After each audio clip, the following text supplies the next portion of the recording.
Namaste everyone. In today's video, we're going to focus on Muni Patanjali's Yoga Sutra 3.50.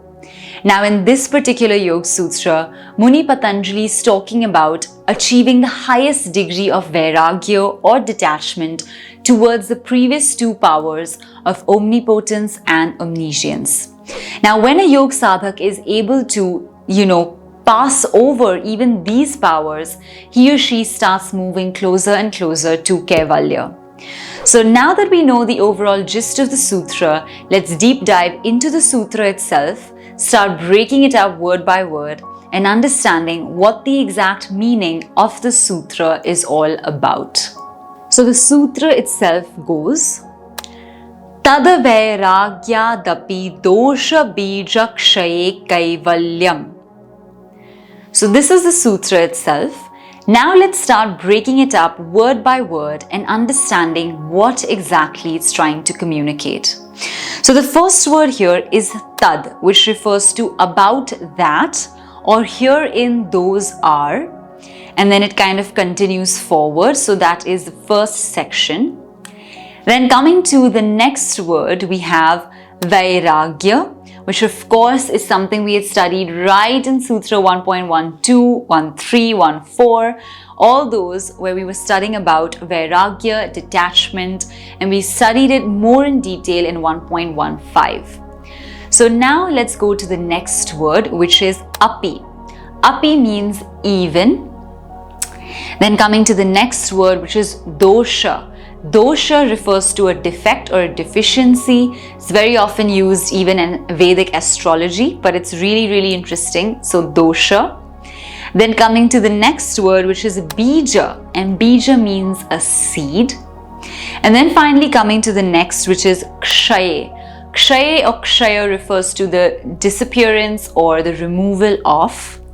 And the final word is kaivalyam or kaivalya, which is of course the threshold, the deep end of nirbija samadhi and dharma megha samadhi, which leads to kaivalya. So now let's take a moment and start understanding what exactly the sutra is trying to say.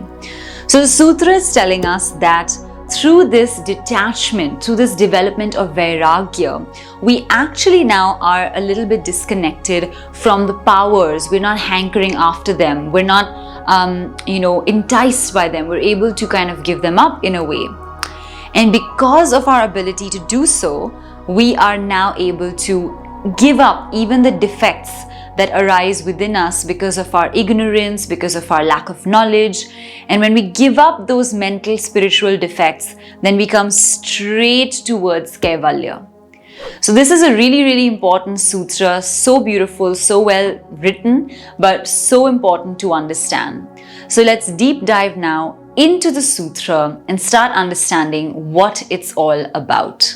So first and foremost, all the vibhutis, all the powers that we've discussed so far are going to appear miraculous to the common person. Anybody reading, studying about this is going to be like, this is a miracle. Any of these powers will seem miraculous.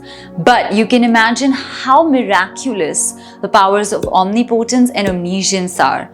A person will almost achieve semi-god status if they're able to do something like this, and it can really get to their head. I mean, if we think arrogance gets to our head and small things get to our head, then just imagine what this kind of power will do to a person unless they have detachment. So that's why this is so important that a yogi practices all the facets of detachment, yam niyam, etc. in the beginning, because once you've practiced that really well, it's consistent. You know what to do. So when you come to the threshold of powers like this, you're not bothered by them. You're like, okay, I understand, but I need to let them go. But if you haven't practiced your basics well enough, if by any chance any of you watching this or any of us as yoga sadhaks ever come this close, we will not be able to give up these powers because we haven't practiced renunciation well enough. And so that is why the initial stages of vairagya in the first chapter are so important for a yoga sadhak to practice, because it's only with that level of perfection and giving up the arrogance and the show-off kind of attitude that we have, Once we give that up is when we can really make some progress. So just really imagine what it would take to give up such great powers and continue moving to Kaivalya. Because you know now that you studied so deeply that Kaivalya is where it's at. If you get entangled here, means you're still in a cycle of birth and death. You have another lifetime, all the same thing all over again. Repeat it till you can actually leave the cycle of birth and death. And so once a yogi really knows that, they're like, no, let's do it in this lifetime. Let's not carry it forward into another one. And so that kind of a yoga sadhak will make sure that they are really just not getting enticed by these powers and moving to the front. Now, if that happens, they will be able to get rid of all the seed of the defects, right?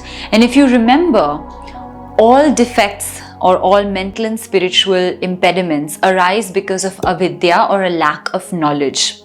This avidya or lack of knowledge, what it does is, it really starts to create the pancha kleshas or the 5 pain points. Avidya, asmita, rag, dvesh and abhinivesh, which will essentially then give rise to the shadripus, which are the 6 enemies of the mind. And these shadripus are essentially kama, krodha, lobha, moha, mada and matsarya. And these are really enemies of the mind because they represent pleasure, anger, pain in different ways that we receive from the pursuance of all of these. And so all these doshas or defects which are kind of accruing in the human mentally and spiritually will also go away if that person has such a great degree of renunciation that they get to the top of the world and they renounce even that. You know, it's literally like that book, if you've heard, The Monk Who Sold His Ferrari. It's kind of like that, getting the Ferrari of the superpowers in this case, and then giving it all up. So it takes a lot of patience, a lot of courage, a lot of renunciation, a lot of belief to be able to do something like that. And that is what is being spoken about in this particular sutra. Now, for a person who is actually able to renounce, to move towards Vairagya in such a deep way, what eventually starts happening is they definitely move towards Kaivalya, because now they've given up the best of the best. Even that has been left behind, and so all that awaits them now is the process of Kaivalya, complete Mahasamadhi, and merger with the infinite. So this is a very critical juncture for the yoga sadhak, where he or she has to make a very firm decision. Either you stay with these powers and use them selfishly for some personal gain or for some worldly benefit, or you let it go and you move to the next level. It's literally like one of those video games, you know, you're like, are you going to move to the next level? Are you going to keep this? Are you going to take it? So it's really incredible, quite inspiring. But as I was saying, it is an academic study right now, so we're not going too deep into the experiential part of it, but it's just so amazing to hear and read about these things. So I hope you found this particular video helpful. Sutra 3.50. We're almost at the end of chapter number 3. It has been so many videos diving deep into the Patanjali Yoga Sutras, and it's really been incredible to be on this journey with you. Now we look forward to keeping you informed, taking you further along this journey as we complete the entire Patanjali Yoga Sutra series. So thank you so much for sticking it out all the way till here, and we cannot wait for the upcoming videos as well. And as always, if you like this video, please give it a big thumbs up. Leave your thoughts and suggestions in the comment section below.